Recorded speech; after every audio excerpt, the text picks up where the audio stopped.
preciso falar para esse professor, para ele não desistir, porque aquele primeiro amor que o fez escolher pela profissão, né, para fazer pedagogia, para se tornar professor, por mais que aquela figura de mestre, né, antiga, que ele era o detentor do conhecimento e hoje não, ele é um mediador. Ele é um mediador de aprendizagem que faz a diferença na vida, que vai impactar e afetar de forma positiva ou negativa pessoas. Olá, professor, olá, professora, bem-vindo a mais um episódio, Professora Nota 10, e hoje eu vou... O papo vai ser com uma professora que eu tive o grande prazer de trabalhar com ela, mas antes de apresentar essa professora, se inscreva nesse canal, deixe o seu like para que esse vídeo chegue a mais professores. Nós estamos na nossa primeira temporada. Para que haja a segunda, a terceira, a quarta, que você esteja sentado aqui comigo, eu preciso da ajuda de vocês. Que vocês compartilhem, né, que vocês deixem o like, que vocês se inscrevam no canal e que ele chegue e alcance muitas pessoas, porque juntas somos mais fortes. E eu conto com vocês, tá bom? Se inscreve aí que a gente já vai começar. Hoje a professora que está comigo é a professora Érica Lemos. Ela é mestra em Psicologia Educacional e Política Pública, pós-graduada em Neurociências aplicada à Educação, especialista em transtornos psíquicos da infância, TEA, TDAH e transtorno de aprendizagem. Olha só a bagagem dessa mulher, dessa professora. Eu tive o prazer de trabalhar com ela. Foi assim um tempo incrível, de muito aprendizado. E hoje eu tenho o prazer de ter a Érica aqui comigo. Muito obrigada, Érica. Obrigada a você, Vanessa. O prazer é meu de estar aqui participando do Professor na Nota 10 aí, esse programa que tem alcançado aí essa classe, né? Porque falar de inclusão é fácil, mas a gente tem que pensar, considerar as pontas. Quem que está de fato exercendo esse processo de inclusão? O professor. Sim. E é muito bacana que você me apresente como professora, porque mesmo fora da sala de aula hoje, eu ainda continuo sendo professora, né? É muito interessante isso. Obrigada. Não, a gente está sempre aprendendo com você, então não tem como te tirar esse título de você, não. Eu gostaria que você começasse falando hoje aonde você está trabalhando, quais os projetos você está desenvolvendo agora. Sim, eu trabalho na Secretaria de Educação do município de Osasco, né, na gerência. Eu estou como gerente do AE, do Atendimento Educacional Especializado, um serviço que é oferecido aí desde 2013, né, que preconiza a lei da 9394/96, o atendimento educacional especializado ele tem que ser ofertado, né, dentro da sala multifuncional de recurso, e a gente tem em Osasco das 56 escolas, nós temos em 55 delas a sala multifuncional de recurso. Então nós temos em todas as salas, em todas as escolas, essa sala de recurso, e o professor do AE, que vai trabalhar com o quê? O professor do AE? Na garantia dos direitos, no acesso, na permanência e principalmente na diminuição de barreiras desse aluno com deficiência no acesso à aprendizagem. Sim. Eu trabalho com uma equipe multidisciplinar, voltada para a área da deficiência visual, deficiência auditiva, deficiência intelectual, altas habilidades, superdotação da rede municipal de Osasco, que tem aí mais de 70 mil alunos e mais de 8 mil professores. Nossa, que desafio, hein? Que desafio. Então tem muita coisa aqui. Vamos lá. Como você define a inclusão? Vamos começar assim pela definição da inclusão ali na educação. Eu penso na inclusão, uma inclusão social, uma inclusão geral, né? A gente pode se restringir à inclusão PCD, da pessoa com deficiência, mas o incluir é incluir todos, né? Sim. A criança preta, a criança pobre, a criança gorda, o idoso.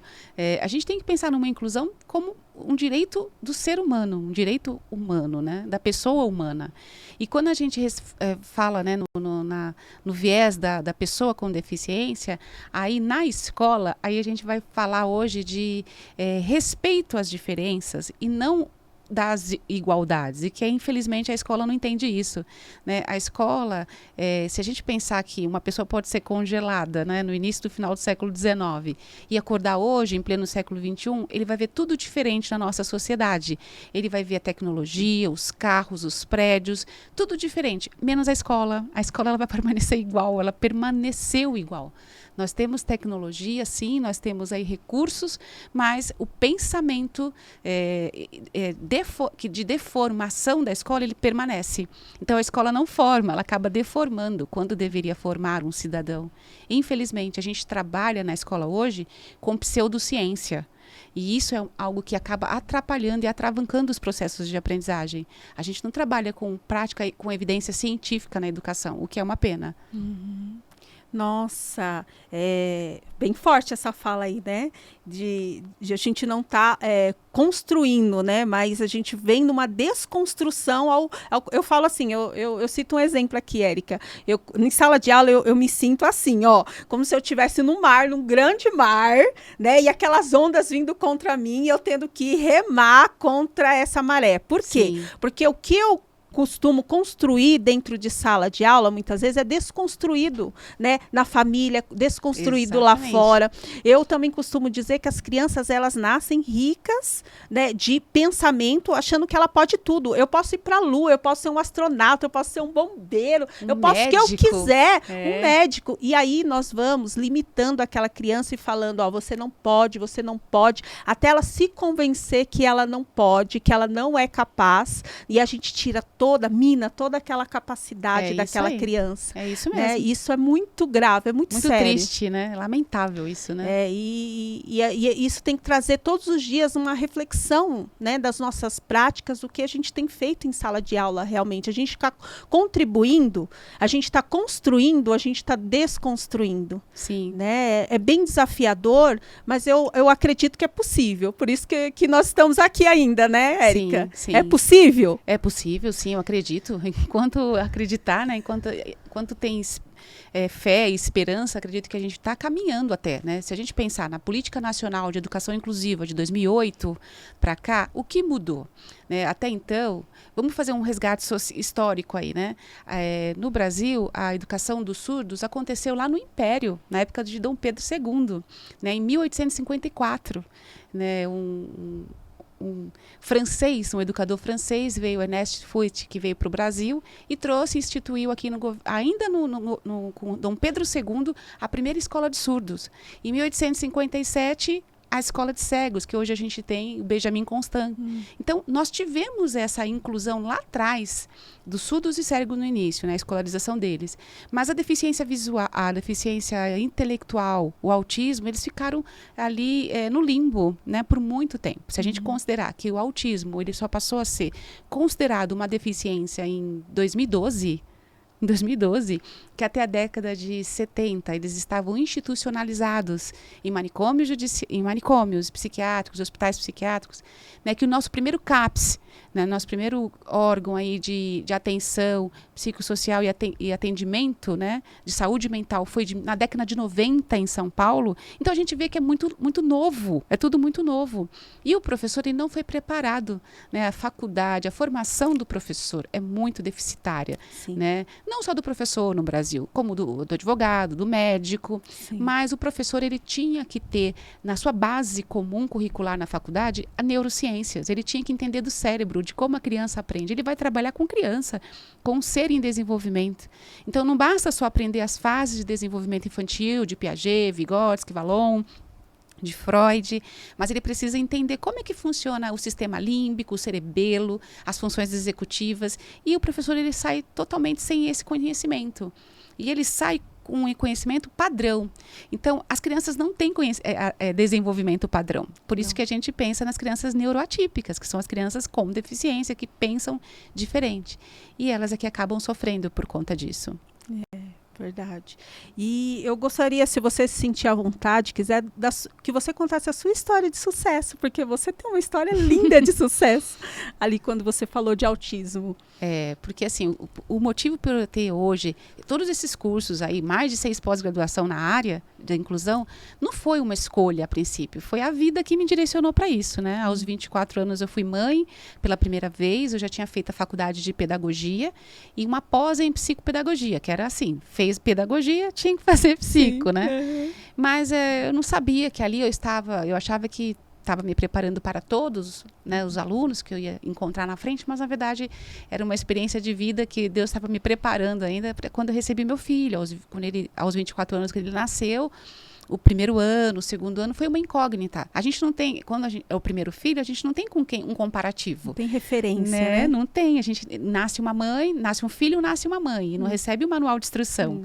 Então, eu tive muitas dificuldades nesses primeiros 3 anos do meu filho. Eu não vou nem resumir aos 2, mas os primeiros 3 anos no desenvolvimento dele. E até se fechar o diagnóstico foi uma luta. Uma luta mesmo. E quando se fecha o diagnóstico, né, aos 3 anos, quando eu tive o diagnóstico de autismo, junto com o diagnóstico você recebe uma sentença. Uma sentença, assim, um divisor de águas na vida de qualquer família. O que ele vai fazer, o que ele vai ser.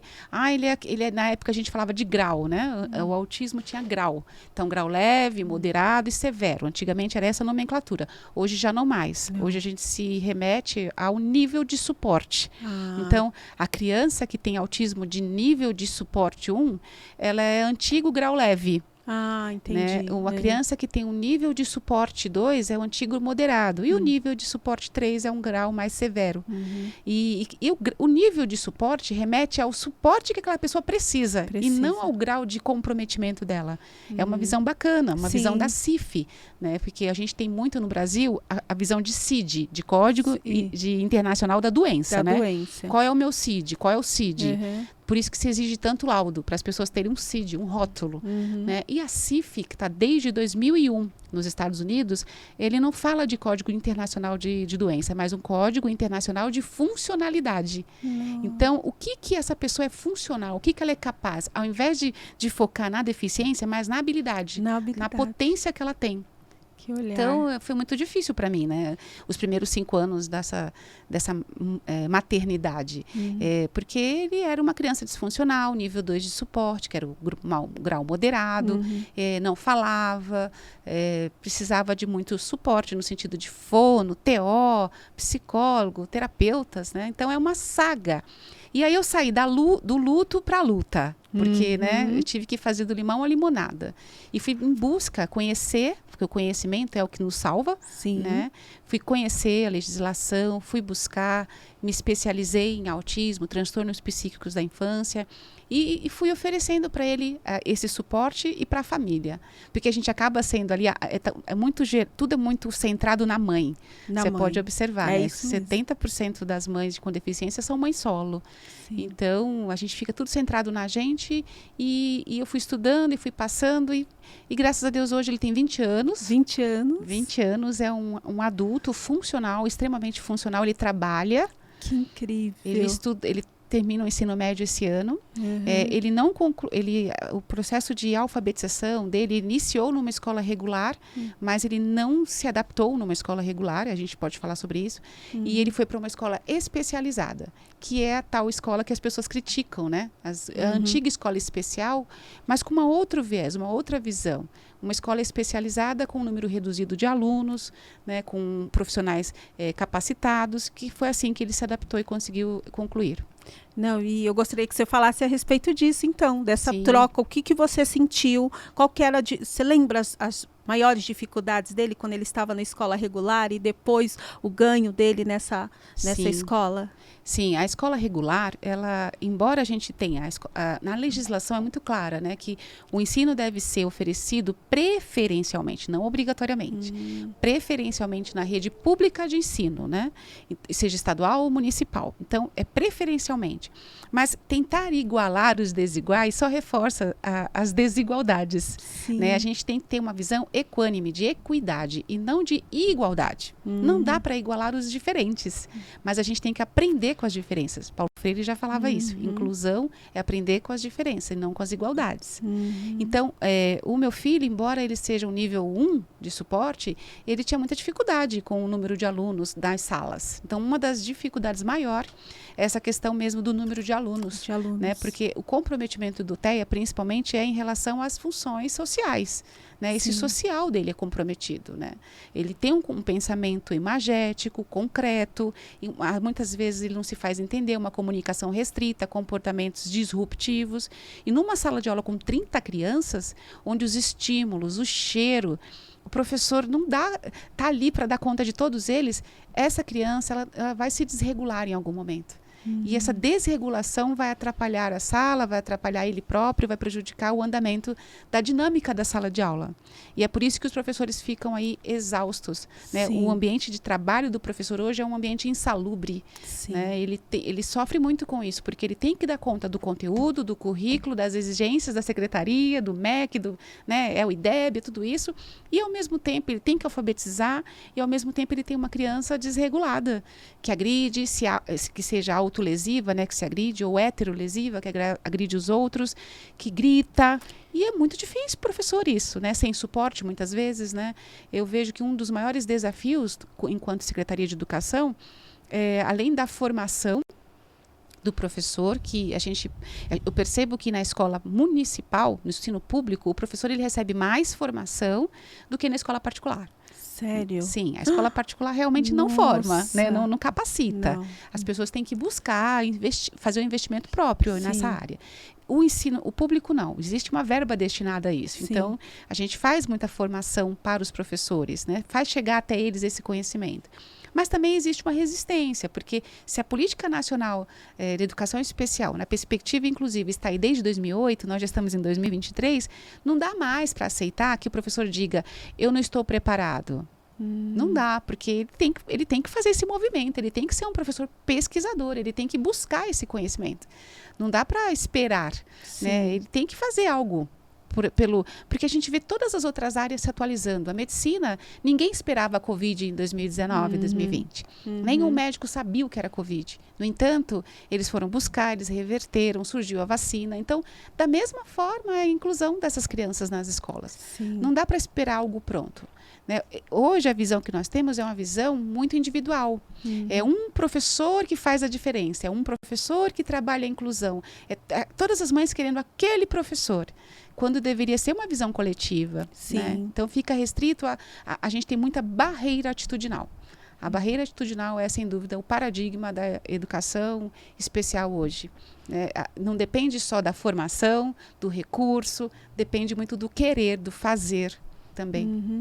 Mas você teria um caminho aí que você poderia apontar um caminho para esses professores que muitas vezes desejam, mas se vê perdido ali, né? Não param, porque a gente precisa parar, refletir, né? Essa reflexão nos traz ali uma consciência, e essa consciência que nos traz a capacidade de mudança, porque a gente só muda aquilo que a gente tem consciência. Só que muitas vezes o professor vive no automático, tá entrando, tá saindo, tá entrando, tá saindo, e aí ele tá tentando ali com a força, né, do braço dele, tentar dar conta de tudo. Mas você teria um caminho aí? O que você falaria para os professores que realmente querem, né, fazer dessa escola uma escola inclusiva? Porque eles são, né, a ponte de tudo isso, né? Eles estão ali na frente, né, na liderança.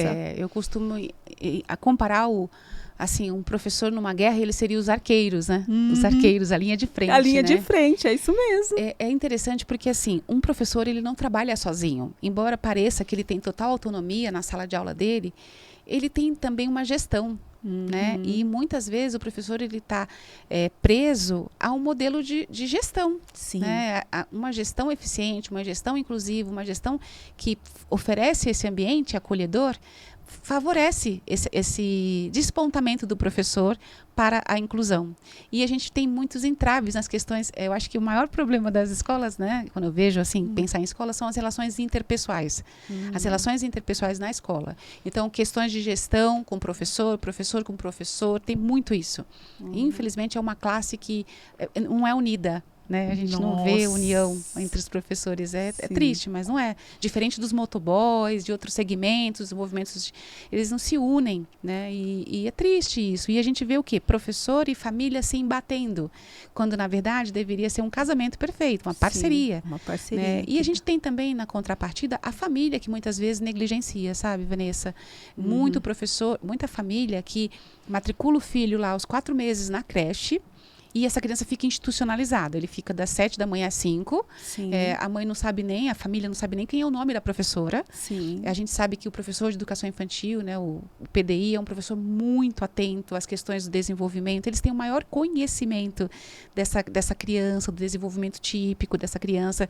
Eles são, na verdade, quem apontam para essas famílias algumas dificuldades que eles estão percebendo ali no desenvolvimento daquela criança. Os primeiros sinais, né? Os primeiros sinais vêm dessa fase e quando procuram a família, existe o quê? Um negacionismo, né? Uma reação muito, não, meu filho não. Né? E a gente vê, ao mesmo tempo, a família terceirizando para as escolas um papel que é delas. Né? A gente sabe que na educação infantil o cuidar e o educar é indissociável, mas ainda assim não exime o dever dessa família de acompanhar. E isso a gente não tá acontecendo. As crianças estão sendo cada vez, por mais que hoje a gente já tenha diagnóstico antes dos 2 anos, principalmente do TEA. Eu falo do TEA porque o TEA é hoje uma questão de saúde pública. 1 a cada 36 nascimentos, de acordo com o CDC americano, agora de março deste ano, 1 a cada 36 nascimentos. Diferente da síndrome de Down, que é 1 a cada 10 mil nascimentos. Né? Então, o TEA é realmente... E como é um espectro, ele é muito complexo. Não existe um autista igual ao outro. Então, o professor ele não tem uma receita. Ele não pode lançar mão de uma receita para, olha, o que eu fiz com esse vai dar certo com esse. Não dá.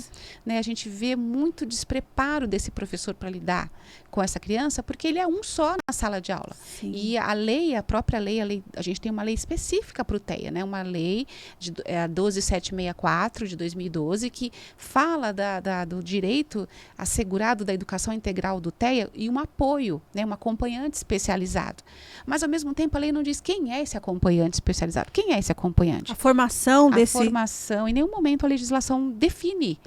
Então, quem é o acompanhante especializado? É um outro professor? É alguém de ensino superior? Alguém de ensino médio? São brechas aí, né? Acaba ficando por conta do professor de sala, que não dá conta, porque mesmo naquele ambiente rico que a gente tem ali de diversidade, a gente tem crianças com dificuldades, com transtornos de aprendizagem, com dislexia, com descalculia, crianças que têm questões emocionais, né? Então, é um universo muito, muito estressante para esse professor, para dar conta. Né? Então, o professor ele é um trabalho muito solitário. Porque quando ele vai fazer esse planejamento, eu vejo muita força de vontade, eu vejo muitas boas práticas de professores nessa área, sabe? De incluir, de fazer diferente, de trazer para não só convidar para a festa, mas chamar para dançar, alunos cadeirantes, alunos surdos, cegos, alfabetização de criança cega. A gente vê isso acontecendo, mas ainda num número muito reduzido. Né, muito reduzido por conta dessas dificuldades do professor em se organizar o seu tempo. Né? É perdido muito tempo na sala de aula com a organização do espaço, com a indisciplina, com a regulação desse sujeito. Então, né, essas questões todas sugam e minam um trabalho pedagógico eficiente. Sim, e a sua colocação foi brilhante, porque ela resume esse espaço, como nasceu esse espaço, como uma rede de apoio a esse professor, para ele entender que ele não precisa estar sozinho. Primeiro, eu conto aqui que eu era de outra área de vendas. E quando eu vim para a área de educação e saí da área de vendas, a área de vendas é muito competitiva. Nosso salário depende, né, das vendas. Se eu vendo, eu tenho um bom salário. Se eu não vendo, eu não tenho. E quando eu fui para a área de educação, eu falei, graças a Deus, eu saí dessa área competitiva para ir para uma área cooperativa, né, de cooperação, de estar junto. A ideia era essa, né? Eu achei que eu ia encontrar esse ambiente de cooperação, porque eu não gostava do ambiente competitivo. Às vezes ele é cruel, né? E eu falei, nossa, graças a Deus, saí. Quando eu entrei na escola, eu fiquei impactada, chocada, realmente com essa divisão, com essa disputa de ego, muitas vezes. E é o que eu tenho falado aqui para as professoras. Nós somos professores no Brasil, nós estamos todas no mesmo barco. É verdade. Se esse barco afundar, Érica, afundaremos todas juntas, mas se esse barco, se a gente sair vitoriosa, vamos vencer juntas, e juntas somos mais fortes. Né? Essa união, essa troca, esse apoio umas às outras, eu creio que vai gerar grandes resultados. Vai ser o primeiro passo aí. Precisa, sim, de uma união dessa classe, de uma ajuda, de um olhar, mas porque quem mais para entender um professor, para ter empatia para um professor do que outro professor. É Que verdade. sabe o que ele vive, o que ele passa todos os dias em sala de aula. Eu sei o que um professor passa todos os dias, os desafios dele todos os dias em sala de aula, porque eu vivo isso todos os dias. Então não tem porquê. De repente, eu com esse olhar para o meu colega, para o meu amigo ali, às vezes para a minha gestão também, que ali também já há um desafio, né, da gestão que está à frente, olhar para esse professor, para essa classe, e nós vamos mudar isso. Eu tenho certeza que daqui vai sair muito fruto e nós vamos fazer uma rede de apoio forte, grande, de professores unidos por uma causa só. Porque quando a gente muda isso, Érica, consequentemente nós vamos mudar a realidade em sala de aula, nós vamos mudar a realidade do aluno também, daqueles Sim. que estão recebendo a educação, porque o fim sempre vai ser esse. Quando o professor ele é bem cuidado, ele é bem acolhido, quando ele é bem formado, quando ele está preparado, isso vai refletir na sala de aula. Né? Então o fim é esse, realmente alcançar essas crianças, né? Mas é cuidar primeiro de quem está lá na linha de frente, dos soldados. Cuidar de quem cuida, porque assim, é interessante isso que você está falando, é muito importante isso, a sua fala, porque existe rede de apoio para tudo, para as famílias, para as mães, quer dizer, existe não, deveria, mas é mais comum as mães se autoajudarem, criarem grupos de apoio, né, terapia, todas as mães de filhos com criança com deficiência deveriam fazer terapia. Essa família tinha que estar amparada, né, pelo SUS. Muitas vezes não está. Né? Eles não têm conhecimento, eles são leigos, eles sofrem muito. Mas quem apoia, quem acolhe esse professor? Sim. Muitas vezes nem o próprio gestor da escola. Já começa pela gestão. Sim. Então, o professor, a poder acolher, ele também precisa ser acolhido. Sim. A gente não dá o que a gente não tem. Não tem, exatamente. Né? Então, o professor ele precisa ser acolhido, entendido as questões deles. Eu, quando visito as escolas, eu vejo ali nos olhos do professor, sabe, aquele anseio, né, de criticar, ou de falar, ou desabafar, ou elogiar, ou mesmo ser ouvido. Na verdade, todos querem ser ouvidos, escutados, né? Eles querem ser... A gente tem que oferecer essa escuta ativa para o professor, sim, porque é ele que está ali, né? O desafio dele. E o que a gente tem percebido? Cada vez maior o número de afastamentos de professores de sala de aula. Doentes. Né? Doentes, doença mental. A gente está falando aqui de doença ou saúde mental? A questão é essa, né? Falar de saúde mental, de um setembro amarelo, é fácil. Mas nós temos que pensar que o professor está o ano inteiro, né? Não é só em setembro. E a gente não está focando na saúde, a gente está falando de doença que o professor está desenvolvendo por conta desse síndrome de burnout, que o professor não aguenta, é muito difícil para ele dar conta dessas demandas. O professor vai para a escola hoje e ele é mordido, ele é agredido. Sim. Né? Ele tem... Eu vejo situações, né, porque na nossa rede a gente tem, por exemplo, como apoio, estagiárias do curso de pedagogia. Elas fazem esse papel do acompanhante, né, da criança, do cuidador da criança com deficiência, oferecendo suporte à higiene, alimentação e mobilidade. E essas meninas, essas futuras professoras, elas estão ali para aprender, para poder trocar. E muitas vezes elas desistem da profissão. Exatamente, porque elas veem ali o prático, né? A gente fala da teoria lá na faculdade, mas ali elas veem a situação prática, né? A vivência. E elas veem outros professores que já estão ali com 30, 40 anos de profissão e elas estão ingressando agora. E isso é desmotivante. A gente tem visto que cada vez mais o número de inscritos nas licenciaturas, nos cursos de licenciatura tem caído, né? Sim. Falei muito sobre isso. Cai. Por quê? Porque não é mais interessante para o professor. É uma profissão de risco. Exatamente. Né? De risco. Isso é muito triste, porque o professor ele se vê realmente muito sozinho. Ele quer fazer um trabalho diferente, muitas vezes ele não tem apoio do colega, do gestor, né? Ou da Secretaria de Educação, me coloco nisso. Não fazendo a meia-culpa, porque não depende só de mim. Né? Se pudesse depender de mim muitas coisas, eu certamente faria pelas famílias, pelo professor, mas existe algo acima de nós, né? Quando a gente fala de política de inclusão no Brasil, eu estou falando no nível federal, a gente vê que é um modelo ainda que está longe de ser o ideal. Né? Qualquer coisa que a gente pense diferente, eles acham que é exclusão, porque a lei fala que essa criança tem que estar preferencialmente matriculado na rede pública de ensino. Sim, mas de que maneira? A duras penas? O que a gente tem é um modelo integrativo e não inclusivo.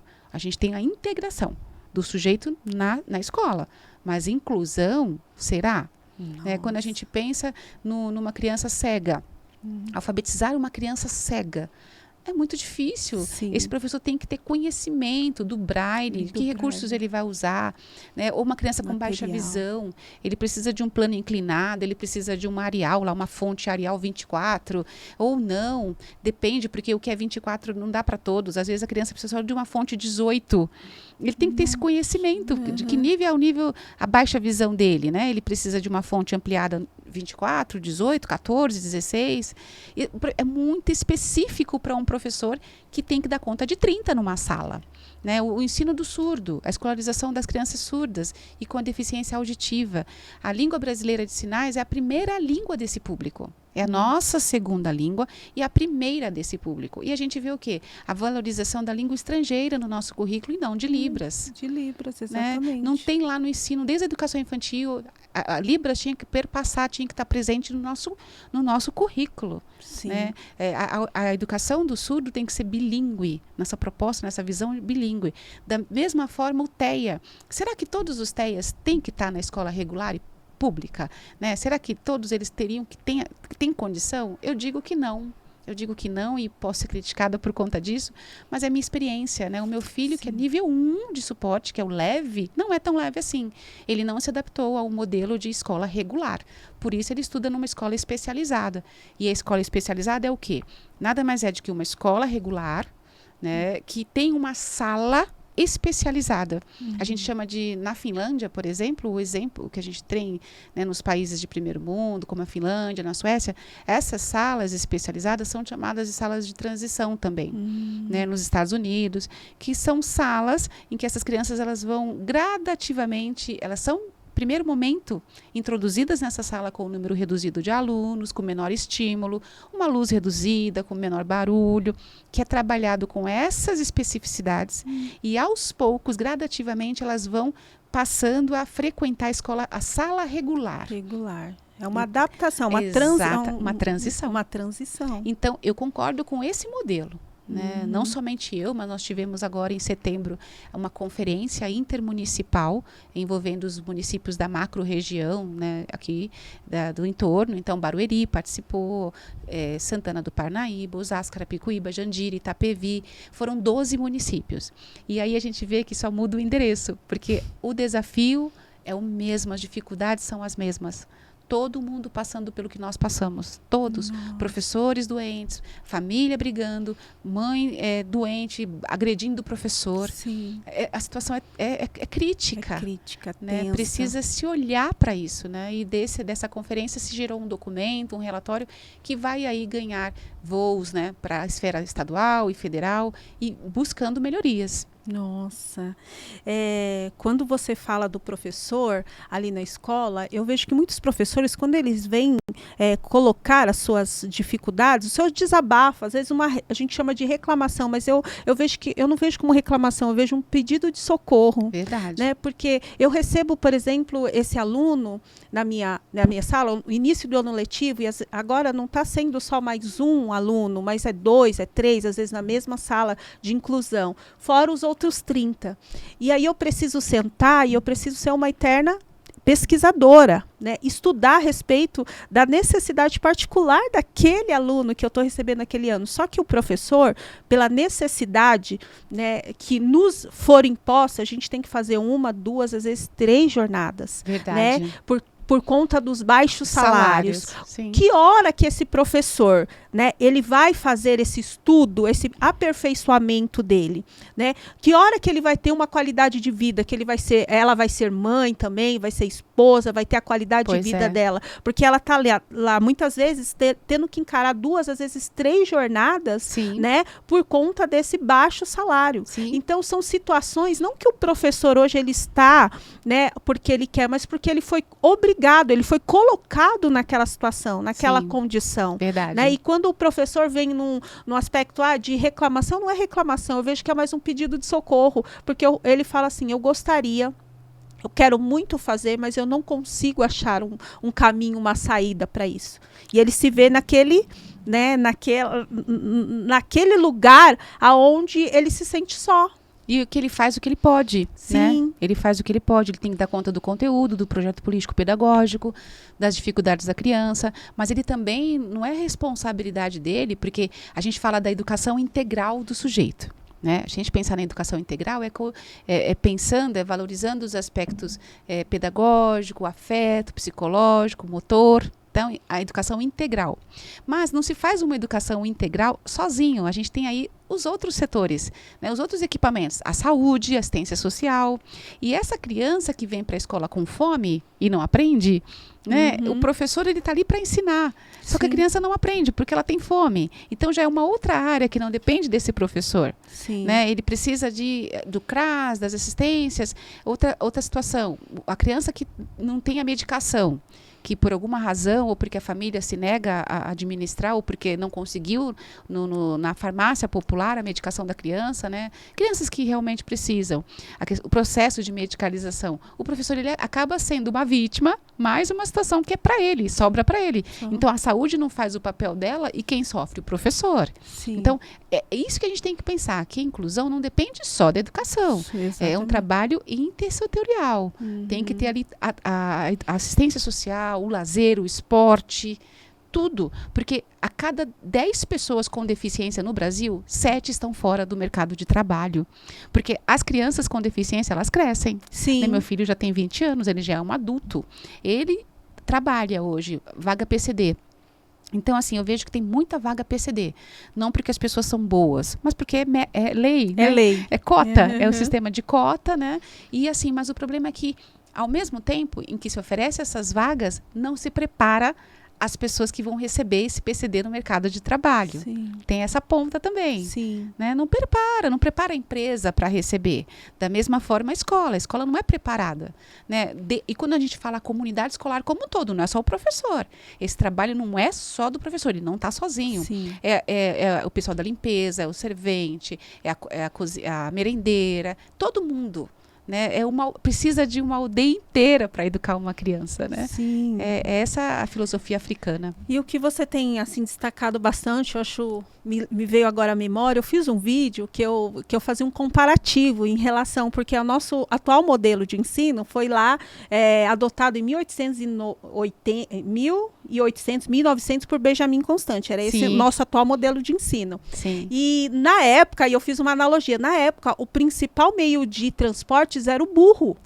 Então, é como se a gente tivesse numa disputa, aí eu faço essa analogia, uma disputa de Fórmula 1, onde os países em educação em primeiro mundo tivessem um carro potente, veloz, e nós, brasileiros, tivéssemos nessa corrida montados num burro. É verdade. Aí eu pergunto assim, que chance nós temos nessa corrida? Sim. Porque é esse modelo de educação que ainda está aqui, e eles insistem nesse modelo de educação e não há realmente uma reformulação, um pensamento e efetivamente uma mudança nesse modelo de educação. Se a gente for pensar isso, a gente andava de burro naquela época. Pois é, e é por isso que é tão injusto a gente comparar os países de primeiro mundo e o nosso, né? Enquanto eles estavam lá na Revolução Industrial, a gente ainda tinha escravidão, né? Então, a gente tem que pensar que a gente está aí muitos anos atrasados, Sim, né? está. E essas políticas de criação de cotas, tanto para o negro ter acesso, quanto para a pessoa com deficiência, é uma maneira de... Muita gente critica, cotas para quê? Mas é uma maneira de se garantir, né, o acesso realmente, porque se não fosse as cotas, o PCD não estaria na empresa trabalhando. O negro não teria alcançado a faculdade. Né? E é uma medida reparadora. Né, culturalmente reparadora por todo o processo de sofrimento causado a essas pessoas. E a gente realmente está atrasado. E a gente vê alguns avanços, nem tudo está perdido. Né? A gente vê aí alguns avanços, sim. Nós temos percebido maior protagonismo das crianças com deficiência nas escolas. Isso me deixa muito feliz. Eu vi esse ano o desfile de 7 de setembro, eles ali na avenida, cadeirantes, surdos, cego, autista, né? E isso me enche de alegria, né? Não deveria ser estranho, não deveria causar estranheza. Não. Mas a partir do momento que a gente pensa que eles estavam segregados, eles não iam participar desses movimentos sociais, e hoje eles estão mais presentes, a gente vê também cada vez mais professores buscando conhecimento baseado em evidência científica, porque na educação, infelizmente, muitas vezes se repete procedimentos e que não são ali baseados dados em evidência. Olha, deu certo para você, vai dar certo para mim. Olha, o plano de aula da minha professora, da minha turma do ano passado, eu vou aplicar aqui esse ano. E não funciona assim. O planejamento ele tem que ser vivo, né? E constante, flexível. Então, a gente tem, sim, percebido maior conscientização das pessoas que trabalham na educação em relação a essa pauta. Conscientização e sensibilidade. Mas não basta. Não basta somente o amor. A gente tem que ter formação. Né? A gente tem que ter formação e adaptação. Não se faz inclusão sem adaptação. Seja adaptação arquitetônica, estrutural. Se a gente pensar que hoje no Brasil, né, de acordo com o INEP, base do INEP, aí, do MEC, a gente tem mais de 180 mil escolas no Brasil. Menos de 41 mil dessas, vamos pensar assim, tem acessibilidade arquitetônica para piso tátil, para poder garantir, né, rampa de acesso. Então, a gente ainda está falando de acessibilidade para o ir e vir. Que seria o básico, exatamente, né? Exatamente. Seria o básico. Nós tivemos agora, eu vi na televisão, Blumenau fez uma Oktoberfest totalmente inclusiva. A coisa maravilhosa, com rampa, com QR Code, audiodescrição, para o cego, para os surdos, libras, tradução em libras. O tempo todo, a gente está vendo isso, né? A gente tem visto construção aí, os times, né? Os grandes times aqui de São Paulo, criaram os espaços sensoriais para que os TEAs pudessem assistir o jogo, tanto São Paulo no Morumbi, quanto o Palmeiras no Allianz Parque, o Corinthians, Itaquera, já criaram esse espaço. Nós temos também no aeroporto de Congonhas uma sala sensorial para atender o autista em crise. Então, a gente está vendo aí, né? Tivemos a Copa do Catar aí, totalmente inclusiva. Então, a gente tem visto que essa é uma realidade que não tem como voltar atrás. Sim. A gente tem que caminhar para frente. Para frente. Não tem como retroceder. E qual que é o ganho ali da sociedade, dos professores, dos alunos, dessa sociedade no geral, quando isso é feito de uma forma efetiva? Porque não é só eles que ganham, são as crianças de inclusão, mas todos ganham. Sim. Quais os ganhos que você vê que traz aí a toda a sociedade? Eu vejo realmente que quem ganha mais é a criança, é a pessoa neurotípica. Porque muitas vezes a criança com uma deficiência intelectual, um nível maior de suporte, ele nem tem consciência. Ele nem tem consciência disso. Né? Ele não enxerga, mas os neurotípicos, as pessoas que realmente estão, eles convivem com a inclusão e isso é um privilégio. Trabalhar, conhecer, ter um amigo com deficiência, né? Não sei se você já assistiu o filme Cordas. Sim, né? sim. Aquela menina que tinha um amiguinho cadeirante e por conta ele se foi, né? Fica claro ali no vídeo, no filme que ele vai e ela se tornou uma professora, né? E ela usava a cordinha, né? No braço. Então, ele mudou a vida dela. Mudou. Então, eu acho que esse contato, eu tenho certeza que quem ganha somos nós, com eles. Né? Porque eu aprendo muito e aprendo demais com meu filho. Com a simplicidade, né, dele em relação às coisas assim que eu fico preocupada. E ele é tão simples. Para ele não precisa... Para que outro tênis? Eu tenho para que 2, 3 tênis? Enquanto esse não acabar, eu não preciso de outro. Eles são muito assim... muito ingênuos. E ao mesmo tempo... são ingênuos, sim, muitas vezes até são vítimas por conta dessa ingenuidade, mas eles são assim essenciais. O que é essencial aos olhos é o que eles precisam. Nossa, né? Que incrível, né? E é isso mesmo, eu vejo desse jeito. Nós ganhamos, né? Sim. Com a presença deles, com aquilo que eles carregam, né? Que Sim. é algo ali muito especial, muito fora daquilo que nos padronizaram desde criança, né? Sim. A pensar daquele jeito, agir, a valorizar coisas que muitas vezes não têm valor. Exatamente. E eles não são, assim, condicionados a isso, né? Mas Sim. eles vivem de uma forma que, se a gente for observar, traz tanta reflexão, tanta lição de vida para nós, né, Erika? Verdade. E eu acredito que a gente ganha muito com isso. E eu gostaria que você deixasse ali alguma fala, né, que você colocasse ali esperança, vida para esses professores não desistir desse trabalho, né, continuar aí nessa caminhada, que eu tenho certeza que você falou, a gente tem que olhar para frente, trazer à memória aquilo que nos traz esperança, olhar para frente. Sim. Eu penso que o professor, eu preciso falar para esse professor que para ele não desistir, para ele não desistir, porque aquele primeiro amor que o fez escolher pela profissão, né, para fazer pedagogia, para se tornar professor, né, por mais que aquela figura de mestre, né, antiga, que ele era o detentor do conhecimento e hoje não, ele é um mediador. Ele é um mediador de aprendizagem que faz a diferença na vida, que vai impactar e afetar de forma positiva ou negativa pessoas. Valon, quando ele fala de afetividade, ele não fala de amorosidade. Ele fala de afetividade no sentido de afetar o outro. E de que maneira eu quero afetar essas crianças que estão na minha sala? De maneira positiva, deixando um legado, trazendo esperança para elas? Ou deixando marcas de que eu fui um professor ruim? Eu acredito que nenhum professor entra em sala de aula com essa intenção. O gesto é diferente, pode até ser que ele faça isso, mas a intenção dele, no fundo, é de trazer e fazer o melhor trabalho. Eu acredito que eles ficam, sim, angustiados por não dar conta dessa demanda. Né? Chegar em casa e falar, eu queria tanto trabalhar isso, eu podia tanto fazer isso, eu não consegui. Né? Mas, assim, eu falo para eles não se sentirem culpados, porque não tem que se sentir culpado, porque não depende somente deles. Né? Tem uma família por trás de uma criança que acredita nela, uma família acreditou primeiro. Então, às vezes, essa família não acreditou e o professor, às vezes, é a única voz, é a única escuta que essa criança tem. E que você, professor, que está em sala de aula, acredite no seu valor. Independente do governo, das pessoas acreditarem ou não, você tem que acreditar em si, no seu próprio valor. Porque você faz a diferença na vida dessas crianças e dessas pessoas.